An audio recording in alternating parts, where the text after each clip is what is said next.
नमस्कार साथियों, कैसे हो। मैं यूट्यूबर आटे वाला आपको एक कहानी सुनाऊंगा पंडित जी और राजा की। एक गांव में राजा और पंडित जी रहते थे। राजा की संतान नहीं हो रही थी तो उन्होंने पंडित जी से पूछा कि पंडित जी मेरे 70 का योग है क्या मेरे परिवार में। तो पंडित जी बोले हाँ हो जाएगा, तेरे साल भर के अंदर हो जाएगा, तेरे घर में 70 की उत्पत्ति हो जाएगी। अब पंडित जी शाम को घर पे आए, आकर के उन्होंने देखा कि राजा के जीवन में तो पुत्र का योग है ही नहीं। अब बड़ी समस्या। पंडित जी में ज़्यादा बोलने की आदत थी, दबा के बोल गए पहले से ही। अब क्या होता है कि पंडित जी को चिंता लग जाती है कि किसी ना किसी तरीके से उसकी संतान होनी चाहिए, नहीं तो मेरी बात खराब हो जाएगी। तो अपना शरीर त्याग करके राजा के यहाँ जन्म ले लेते हैं और ये निश्चित कर लेते हैं कि अब मैं बोलूँगा नहीं, क्योंकि मैं अगर नहीं बोलता तो फंसता नहीं। अब क्या होता है कि साल और बाद संतान हो जाती है, राजा के लड़का हो जाता है।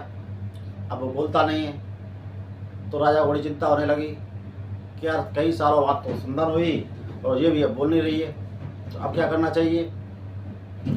बच्चा बढ़ते बढ़ते हो गया 7-8 साल का, 10 साल का हो गया, धीरे धीरे 18 साल का भी हो गया। अब राजा साहब बड़े चिंतित कि भाई बच्चा बोलता नहीं है और एक ही संतान है, तो क्या करना चाहिए।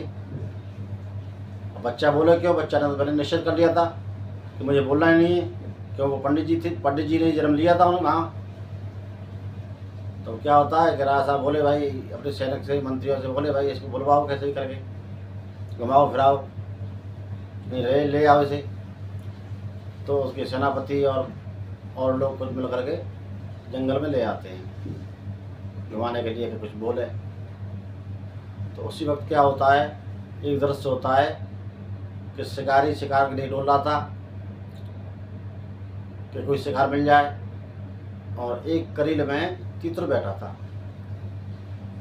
होता क्या कि तीतर भूल जाता है क्लिक होकर के, तो खड़ाक से उसमें तीर पड़ जाता है, वो मर जाता है। तो राजा का लड़का हंसने लगा कि बोला कि तू बोल गया और मर गया, मैं बोला तो मैं फंस गया और तू बोला तो तू फंस गया। अरे तो ये बोलना ही नहीं चाहिए था। अब वो तो खत्म हो जाती बात, लेकिन सेनापति और मंत्री संतरी सब बोलते हैं कि ये तो अच्छा हुआ राजा लड़का बोलने लग गया। घर ले आते हैं उसको कि राजा साहब का लड़का बोलने लग गया है। भैया लड़का फिर बोलना बंद कर दिया उसने, वो तो तीतर की वजह से बोला था। अब क्या होता है कि राजा साहब बोलते हैं कि भाई तुम तो ये कहते बोलता है, वो तो ये बोल ही नहीं रहा है। अब मंत्री भी चक्कर पड़ गए कि था हमारे सामने तो बोला था, तुम्हारे सामने बोला था, तो अब क्यों नहीं बोल रहा है। सब पता नहीं क्यों नहीं बोल रहा है। तो राजा साहब कहते हैं कि इसको सेनापति को फांसी चढ़ा दो, खत्म करो उसको, झूठ बोलता है, हमारे साथ दगाबाजी कर रहा है। जब फांसी भी लगाने लगे, राजा का लड़का फिर बोल गया कि देख ले, मैंने मना की, मैंने जंगल में भी मना की थी कि मैं बोला तो मैं फंस गया, तीतर बोला तो तीतर फंस गया, अब तू बोला तो तू फंस गया। तो लड़का ने कहा कि राजा साहब इसे छोड़ दो, मैं कोई नहीं, मैं पंडित जी हूँ, मैं ज़्यादा बोला था इसलिए फंस गया, मुझे जन्म लेना पड़ा आपके यहाँ। तो मेरा तो निवेदन यही है कि व्यक्ति को कम से कम बोला जाए, ज़रूरत हो जहाँ बोला जाए, किसी बात को जल्दबाजी में ना बोला जाए, बिना सोच विचारे ना बोलें। अब आपको इससे क्या सीख मिलती है। आपको सीख मिलती है कि व्यक्ति को ज़्यादा नहीं बोलना चाहिए, ज़्यादा बोलेगा तो फंस जाएगा। सोच समझ के बोलना चाहिए, देखभाल के बोलना चाहिए।